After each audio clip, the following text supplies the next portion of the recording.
다시 쓰는 한국 현대사 1. 박세길 26번째 317페이지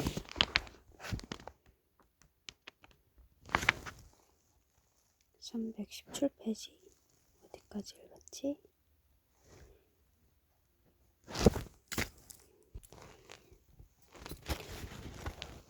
(5페이지) 왜 한국 현대사를 다시 쓰는가?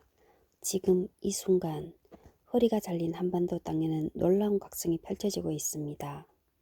그동안 지극히도 접근을 거부해왔던 온갖 영역들이 국민의 손에 의해 새롭게 들추어지고 있습니다. 남북한의 군사력 비교에 관한 새로운 평가가 제기되고 그에 따라 한반도 긴장의 진정한 원인이 무엇인가 하는 중대한 질문이 던져지고 있습니다. 이는 곧 통일의 장애물이 무엇인지에 관한 인식의 대전환과 밀접히 맞물려 있습니다. 확실히 지금 우리는 충격과 분노의 시대를 살고 있습니다. 무수한 사건의 연속 속에서 우리 국민은 그동안 너무도 엄청나게 속아왔음을 깨닫게 되었습니다.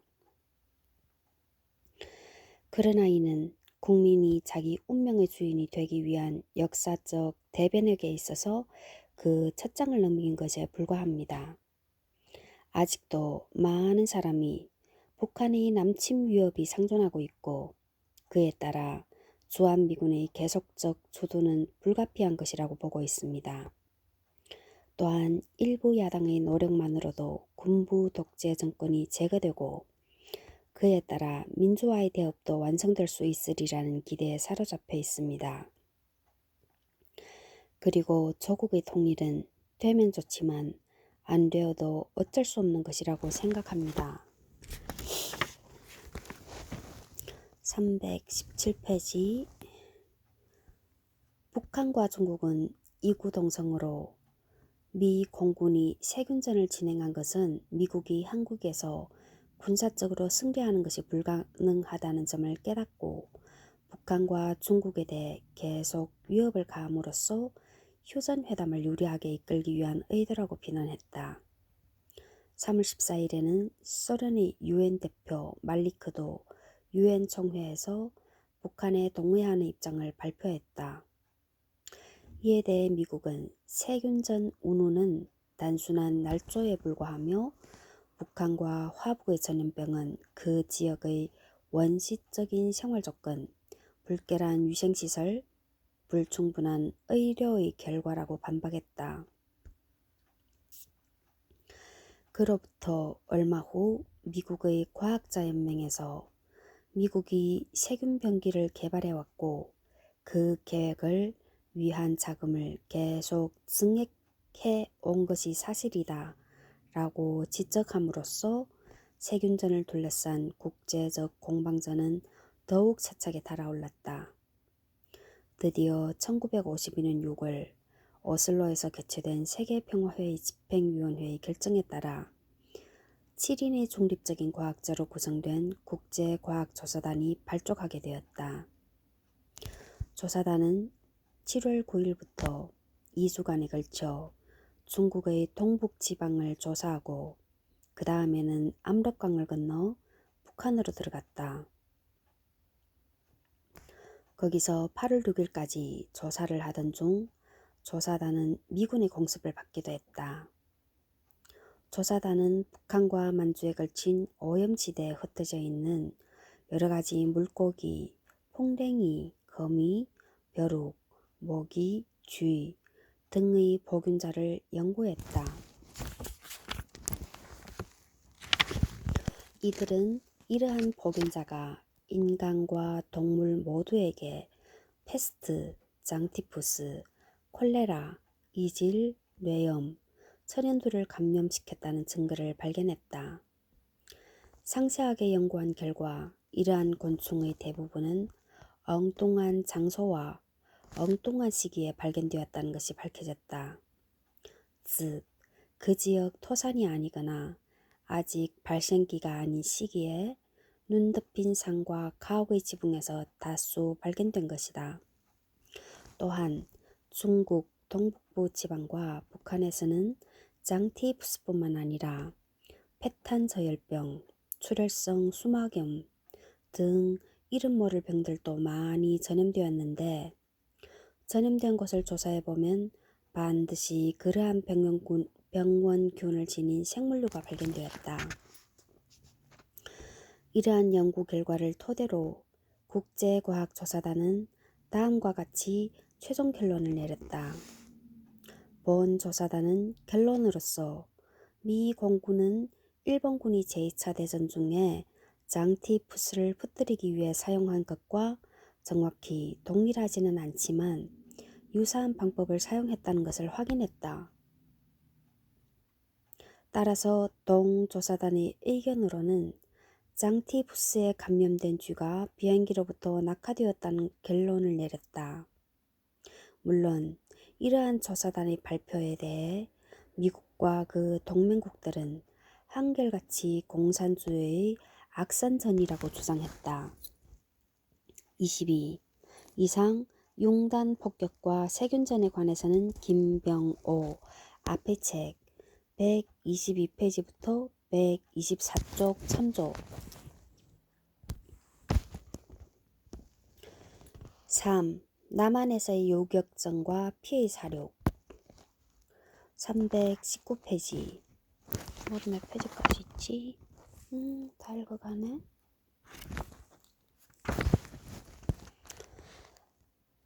미군이 본격적으로 개입함에 따라 북한군은 장기항전 태세로 돌입하게 되었고 일부는 계속 남한 지역에 남아 유격전을 벌였다는 사실은 이미 밝힌 대로다. 이들 북한군과 남한 지역 출신 유격대들은 험준한 지리산 일대를 거점으로 하고 노령산맥을 이동무대로 미국과 이승만 정부에 대항한 게릴라전을 전개했는데 그 대원수는 4만여 명에 이르고 있었다.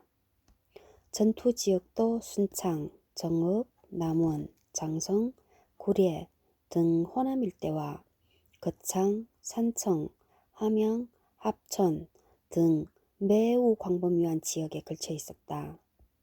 그리고 이들 지역 중 일부 산간지방은 이른바 해방구 혹은 준해방구, 반유격구로서 유격대의 세력권에 놓여 있었던 것으로 알려졌다.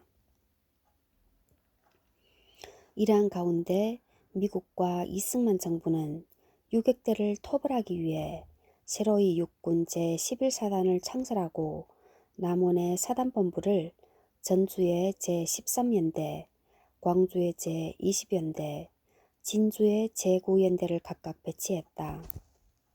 미군이 38선을 돌파해 북진을 감행한 직후인 10월 초엽이었다.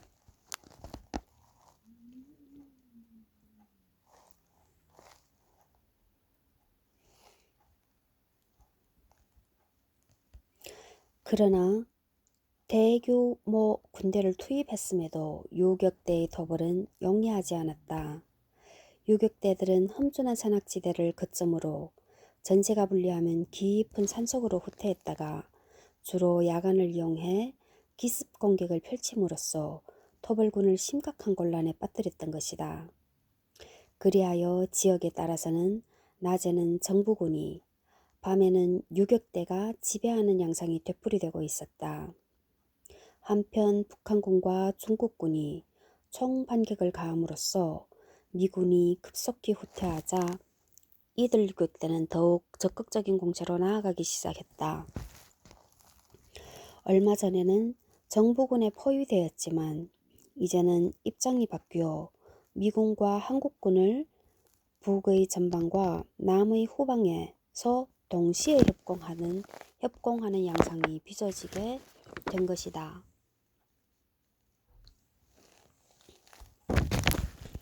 예를 들면 12월에 총퇴각이 단행된 직후인 1950년 12월 5일 약 500여 명의 유격대는 거창군 신운면에 있는 신운지서를 기습 공격해 50여 명의 경찰과 청년 의용대에게 결정적 타격을 가했다.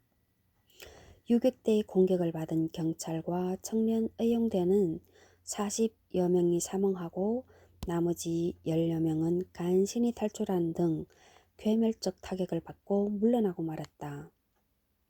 이로써 승리를 거두게 된 유격대는 즉시 신원매 일대를 해방구로 만들고 동시에 불악 청년 수백 명으로 대열을 보충함으로써 그 힘을 대폭 강화했다.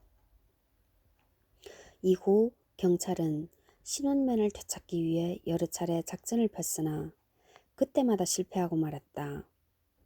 실패 요인 중 하나는 신원맨이 갖는 지형적 특수성과 이러한 지형 구조를 유리하게 활용하고 있던 유격대의 독특한 전술이었다. 신원면은 덕유산 줄기인 가막산, 월여산, 보록산, 철마산, 덕갈산으로 둘러싸인 산간지붕으로 거창과 연결되는 통로는 오직 하나밖에 없었다. 따라서 경찰이 이곳 신원면에 진주한다 하더라도 산악지대에 잠복하고 있던 유격대가 사면팔방으로 기습 공격을 하게 되면 꼼짝없이 포위되고 마는 결과를 낳는다. 반대로 유격대는 자유자재로 진격과 후퇴를 구사할 수 있는 이 점을 가지고 있었다.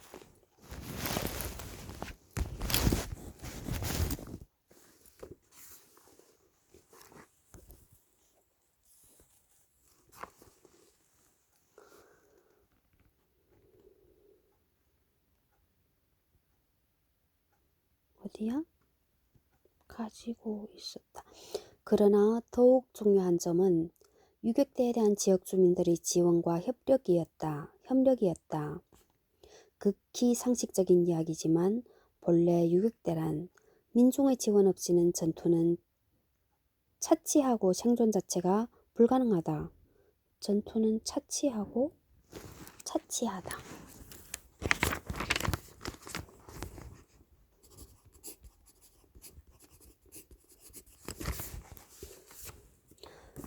따라서 유격대가 상당한 세력과 전투력을 지니고 있다는 것 자체가 지역 내 민중과의 협력 정도를 드러낸 징표가 된다.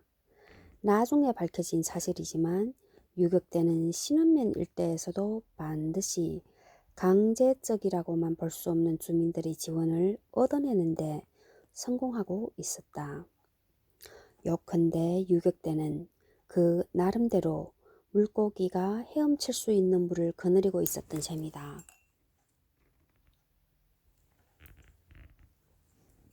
바로 이 점이야말로 신원면이 약 한 달 동안에 걸쳐 이른바 해방구로 존속할 수 있었던 원인이었다. 물론 이러한 양상은 신원면에만 국한된 것이 아니라 유격대가 활동하고 있던 지역에서 대체로 비슷하게 나타나고 있었다. 유격대의 대대적인 공세와 일정한 승리는 미국과 이승만 정부에 심각한 불안을 안겨주었다. 이들에게는 유격대의 진군이 곧 배후에서 칼을 꽂는 것과 진배 없었던 것이다. 드디어 1951년 2월 초 거창, 함양, 산청 등 지리산 남부 지역의 유격대를 토벌하기 위해 제11사단 제9연대가 합동작전에 돌입했다. 합동작전을 위한 작전 명령에는 다음과 같은 지침이 시달되어 있었다. 작전 지역 내 인원은 전원 총살하라. 공비, 유격대들의 근거지가 되는 건물은 전부 소각하라. 적의 보급품이 될 수 있는 식량과 기타 물자는 안전지역으로 후송하거나 불가능한 경우는 소각하라. 23. 사료 1950년대 정치적 중요 사건 진덕규 외 1950년대 인식 한길사 1981 422쪽 작전의 요지는 유격대가 의존하고 있는 모든 요소를 완전히 파괴하라는 것이며 결과적으로 지역 주민과 그들의 생활터전을 말살하는 것을 목표로 하고 있었다. 결국 미국과 이승만 정부는 유격대 공략을 민중에 대한 대량 학살로 확대함으로써 결과적으로 유격대와 민중 간의 혈연적 운명 관계를 더욱 분명히 해주고 자신들의 유격대 토벌작전을 더욱 반민중적인 수렁으로 빠뜨리고야 말았다. 이처럼 과거 일본인이 자행한 초토화 작전과 최근 미군이 선보인 멀살 작전을 계승한 유격대 토벌 계획은 그대로 실행에 옮겨졌다. 유격대 토벌을 위한 합동작전이 개시됨과 동시에 곳곳에서 민중에 대한 대량 학살극이 연출되었다.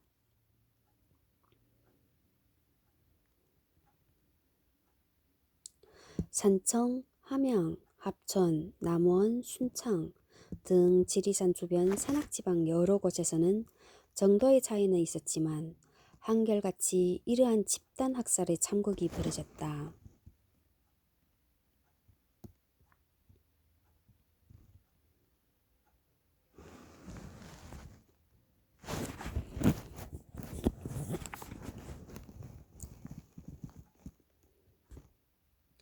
이 밖에도 토벌군은 분여자 강간, 물품 강요, 재산 약탈 등 온갖 만행을 저질렀다.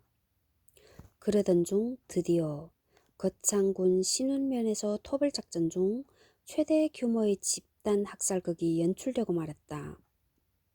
이미 2월 10일경 신운면 내의 대현리, 덕산리를 거쳐오면서 팔량계곡과 청년부락 뒷산 등에서 집단 학살의 피잔치를 즐겼던 토벌군이 2월 11일 신운면의 대현리, 숭유리, 화릉리 일대 들이닥쳤다. 토벌군은 불악에 진주한 즉시 수색 부대를 출동시켜 마을 주민 800 내지 1000여 명을 과정리 소재 신운국민학교에 집단 수용했다. 수용되어 있는 주민들이 대부분은 노약자, 부녀자, 어린아이들이었다.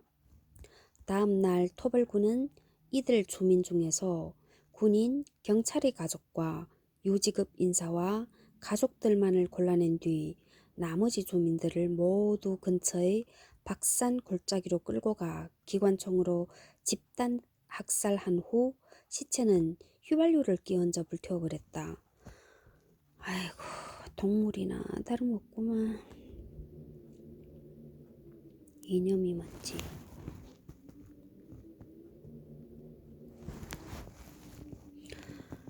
이렇게 해서 무참히 목숨을 잃은 주민의 수는 무려 600여 명이 넘는 것으로 알려졌다.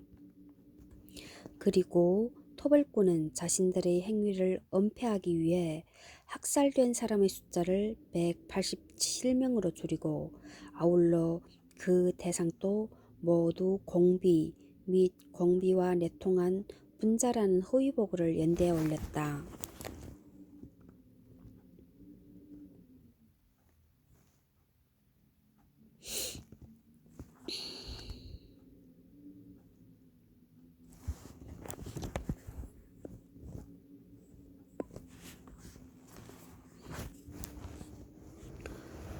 이들에게는 민중에 대한 대량 학살의 만행도 그날 하루에 올린 성과로 처리되었다.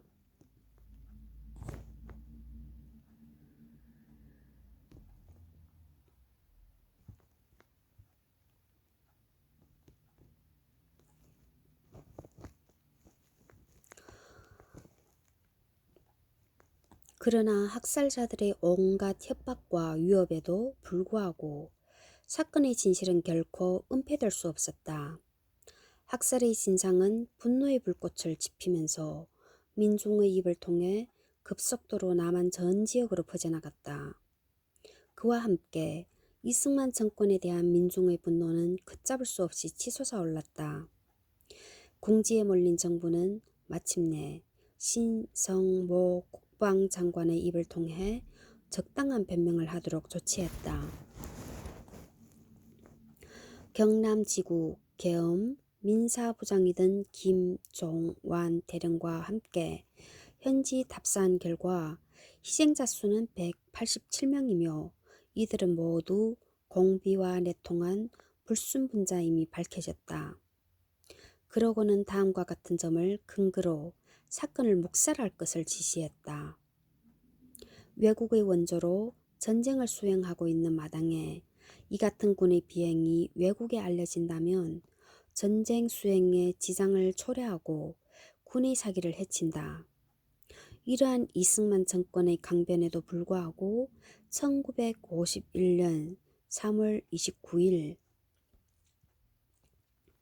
거창 출신 국회의원 신종목은 자신이 조사한 거창 양민 학살의 진상을 발표했고, 기타 야당 의원들은 정부 강도에 대해 사건의 진상을 추궁했다. 그 결과 국회와 내무부, 법무부, 국방부가 합동으로 조사단을 구성해 현지 조사하기로 결의했다. 총 16명으로 구성된 합동조사반은 1951년 4월 7일 신원면으로 들어가려 했으나 공비로 가장한 군인들의 공격을 받고 성과 없이 철수해버렸다. 그러나 학살 사건을 규탄하는 민중의 목소리는 좀처럼 수그러들지 않았고, 급기야는 사건을 은폐하기에 급급한 이승만 정권을 정치적 위기 속으로 몰아가고 있었다.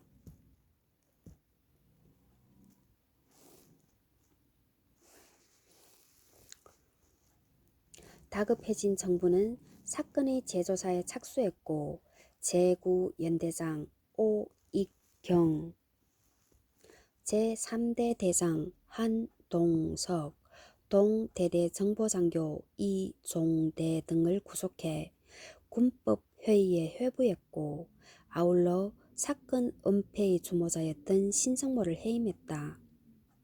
말할 필요도 없이 이승만 정권의 이러한 조치는 문제의 근본을 덮어버리기 위한 또 다른 기만술책에 불과했다. 600여 명 이상이나 학살한 살인주범들 중 극히 일부인 김종원이 징역 3년, 오익경 무기, 한동석 10년, 이종대가 무죄 선고를 받은 것으로 사건이 강압적으로 마무리되었던 것이다. 이들에 대한 재판을 끝으로 거창 사건과 비슷한 양상의 민중학살 사건들은 완전한 진상규명이 철저히 저지된 채 파묻혀버리고 말았다. 그리고 이승만은 거창 사건으로 실형을 선고받고 복역 중이던 학살의 주모자 3명을 복역 1년 만에 모두 석방시켜 오익경과 한동석은 현역으로 복귀시키고 김종원은 경찰 고위 간부로 다시 기용했다. 24. 이상 남한에서의 유격전과 피해 사륙은 위의 글 418페이지부터 423쪽 참조.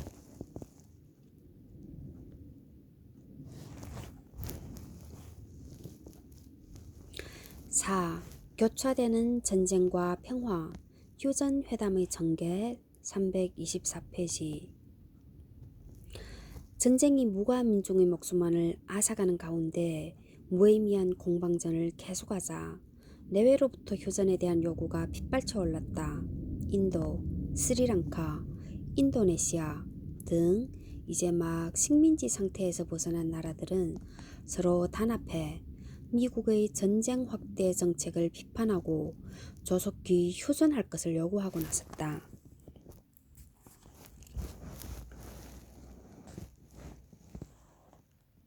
이러한 움직임은 한국 전쟁 기간 중에 미국의 핵무기 사용 기도에 대해 결사적으로 저지하고 나선 아랍 여러 나라들의 노력과 함께 이후 비동맹 운동을 탄생시키는 모체이자 활동의 모범이 되었다.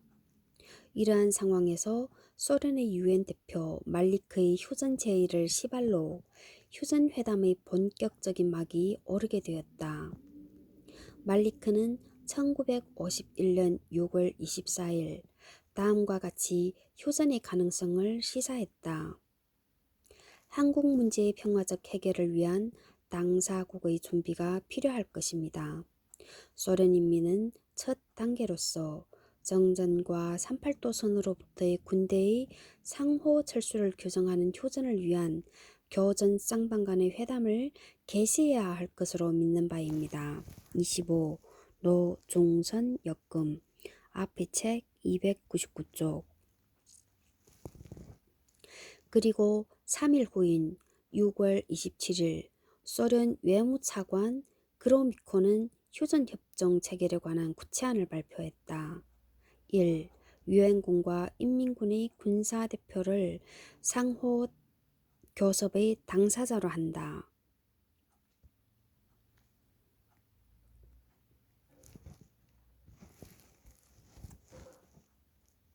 2. 휴전은 정전을 포함 필히 군사 문제에만 한하고 기타 어떠한 정치, 영토 문제도 관해치 않는다.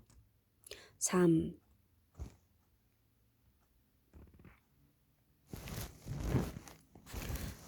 쌍방의 군사대표는 적대 행위의 재발을 방지하기 위하여 그 보장 문제를 토의한다. 26. 이에 앞서 북한은 6월 24일 말리크의 성명을 지지하면서 당시 전쟁 수행의 목표를 다음과 같이 명시했다.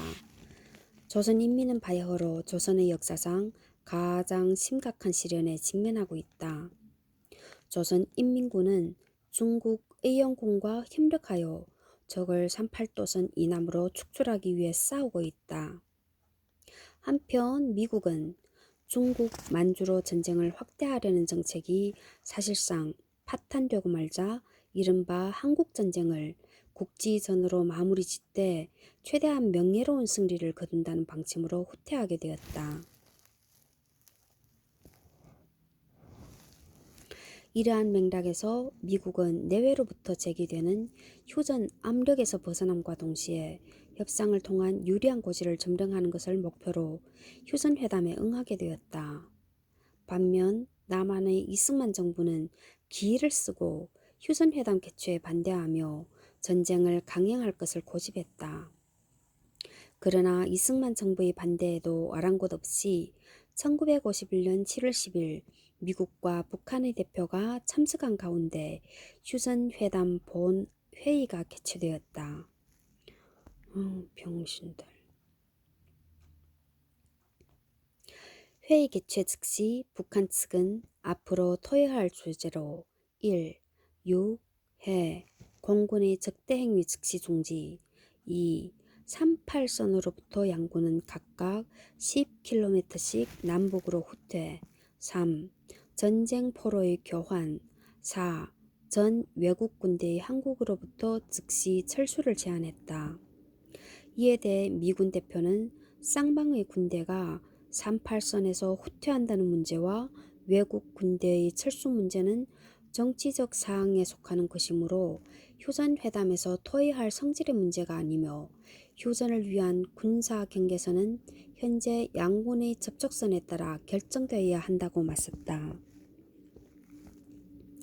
28. 유해책 301쪽 참조.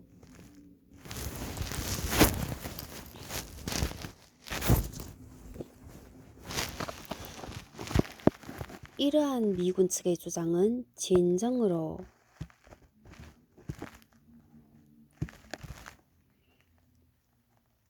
그들이 평화와 한국 민족의 독립을 옹호하고자 하는지를 의심하게 만들었다. 왜냐하면 외국 군대의 계속적인 주도는 그 민족의 독립을 결정적으로 가로막는 요소가 될 뿐만 아니라 동시에 항상적인 전쟁 발발의 씨앗이 될 것이기 때문이다. 또한 현재 양군의 접촉선을 군사 경계선으로 삼자는 미국 대표의 주장은 휴전협정이 조인되기 전까지는 양쪽 군대로 하여금 조금이라도 땅을 더 차지하기 위해 계속 혈투를 벌이도록 강제하는 결과를 초래한다. 따라서 하루빨리 평화를 회복시키려는 의사가 있다면 전쟁 전으로 원상 회복한다는 원칙에 따라 38도선을 군사분계선으로 못 바꿔 출발해야만 했다. 그래야만 더는 무의미한 전투가 계속되지 않는 것이다. 이러한 입장 차이로 휴전 회담이 아무런 성과 없이 계속 지연되자 북한 측은 현 전선을 군사 분계선으로 하자는 미군 측의 주장을 받아들였다. 이렇게 하여 숱한 우여곡절을 거친 끝에 군사 경계선 문제가 일단 타결되었다.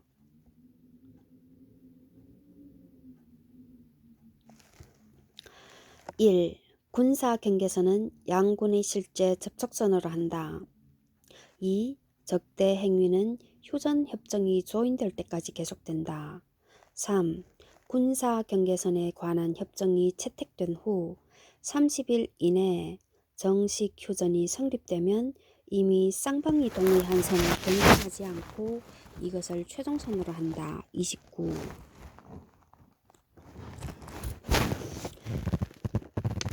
그로부터 얼마 후인 1951년 12월 3일 북한 측은 다시 다음과 같은 사항을 추가로 제안했다. 1. 휴전을 보다 완전한 것으로 보장하며 나아가 유엔 인민 양군에 의한 보다 높은 수준의 정치회담을 용이하게 하기 위하여 유엔 인민 양군은 어떠한 구실로서도 한반도의 외부로부터 군대, 병기, 탄핵을 반입하는 것을 금하게 한다. 2. 전황이 엄격히 실시되는 것을 감시하기 위해 쌍방은 한국 전란에서 중립을 지킨 각국 대표를 초청하고 이들로 하여금 감시 책임을 가지는 기관을 조직시키는 데 동의한다. 이 감시기관은 비무장지대를 넘어 쌍방이 서로 동의하는 후방지구의 출입구를 감시하고 감시 결과를 합동휴전위원회에 보고하게 하는 데 동의한다.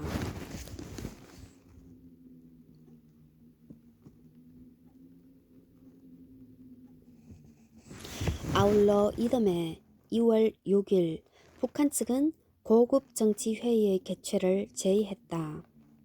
모든 외국 군대의 철수, 한국 문제의 평화적 해결 및 한국의 평화에 관한 다른 문제를 토의하기 위해 휴전 후 3개월 이내에 조선민주주의인민공화국과 중화인민공화국 이외의 유엔 가맹 제국이 임명한 쌍방 각각 5명의 대표로 구성된 고급 정치 회의를 개최한다. 30일. 이러한 북한의 제안은 모든 외국군의 철수와 한반도에서 전쟁이 재발하는 것을 방지하기 위한 조치가 미국 측의 거부로 당장의 휴전회담을 통해 해결될 전망이 보이지 않자 외국군 철수 등의 문제를 일단 원칙으로 정하는 선에서 차후 구체적인 해결을 모색한다는 방침에서 나온 것으로 추측된다. 이에 따라 미군과 북한 측 대표 간에 다음의 사항이 합의되었다. 한국 문제의 평화적 해결을 보장하기 위하여 쌍방 군사령관은 쌍방의 관계, 각국 정부의 정전협정이 조인되고 효력을 발생한 후 3개월 내에 각기 대표를 파견하여 쌍방의 한급 높은 정치회담을 소집하고 한국으로부터의 모든 외국 군대의 철수 및 한국 문제의 평화적 해결 등의 문제들을 협의할 것을 건의한다. 이 조항은 모든 외국군이 한반도에서 철수하는 것에 원칙적으로 합의한 것으로 이후 미군이 계속적으로 남한에 주둔하는 문제의 불법성을 제기할 수 있는 근거가 된다는 점에서 중요한 의미를 갖는다. 이랬듯 어려운 가운데서도 하나씩 합의사항을 이끌어왔던 휴전회담은 포로교환 문제에 접어들면서 결정적 난관에 봉착했다. 본래 전쟁 포로는 1949년에 수정 조인된 제네바 협정에 따라 실질적인 적대 행위가 끝나면 지체 없이 석방한 후 송환하도록 되어 있다.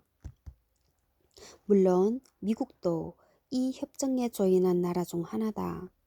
그런데 문제는 미군 측이 제네바 협정에 제시된 원칙에서 벗어나 이른바 포로의 자유교환을 주장하고 나온 것이다. 이는 자신이 행한 약속에 대한 명백한 위반이었다.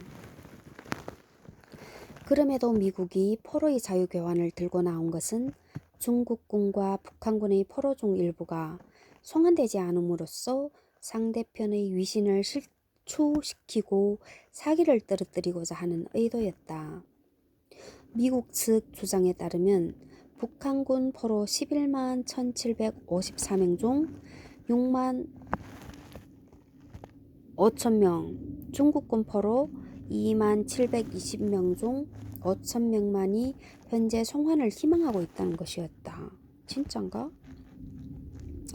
중국군은 4분의 1만 송환을 요구하고 북한군도 2분의 1만 송환을 요구한다고? 왜 그러지?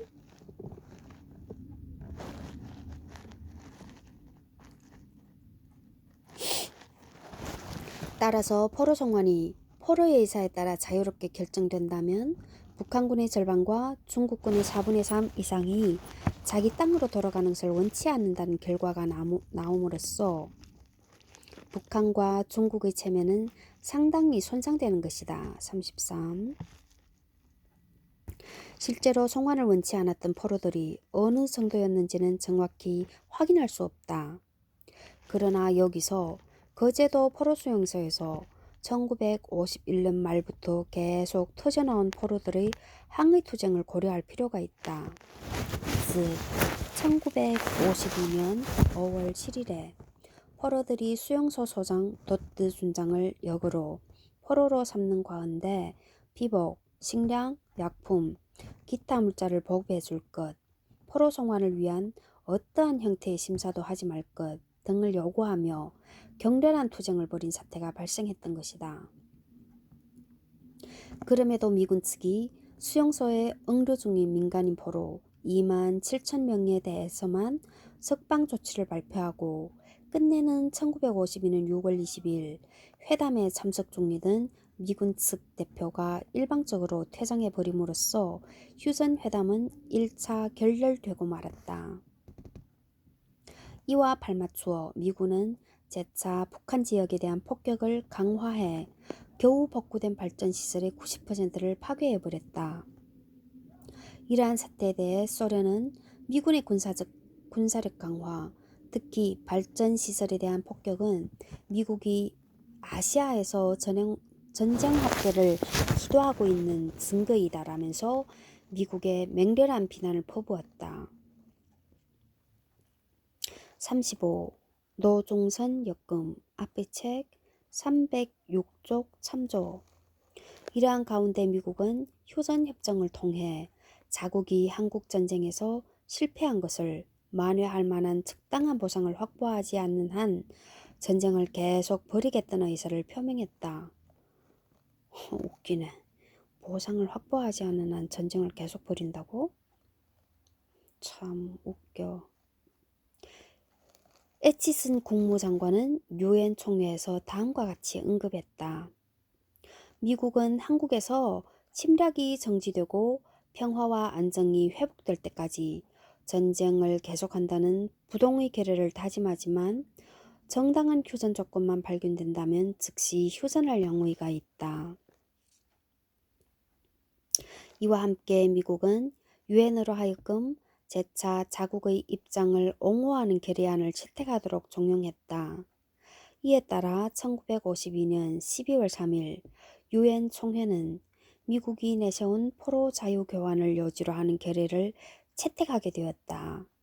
이에 대해 12월 17일 북한 외무성은 다음과 같은 내용의 전보를 제7차 유엔 총회 의장에게 발송했다.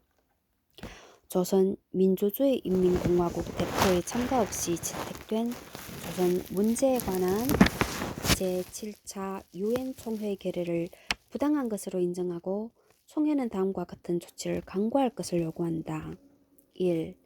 조선 전쟁의 계속과 확대를 조장하는 미국의 침략 정책을 은폐하는 총회의 부당한 결의를 취소할 것. 2. 조선에서 즉각 정전과 조선 문제의 평화적 해결에 필요한 재대책을 토의 채택할 것. 3. 유엔 기관에서 조선 문제를 토의할 때는 조선 인민이 참된 대표인 조선민주주의인민공화국 대표에게 참가 자격을 줄 것.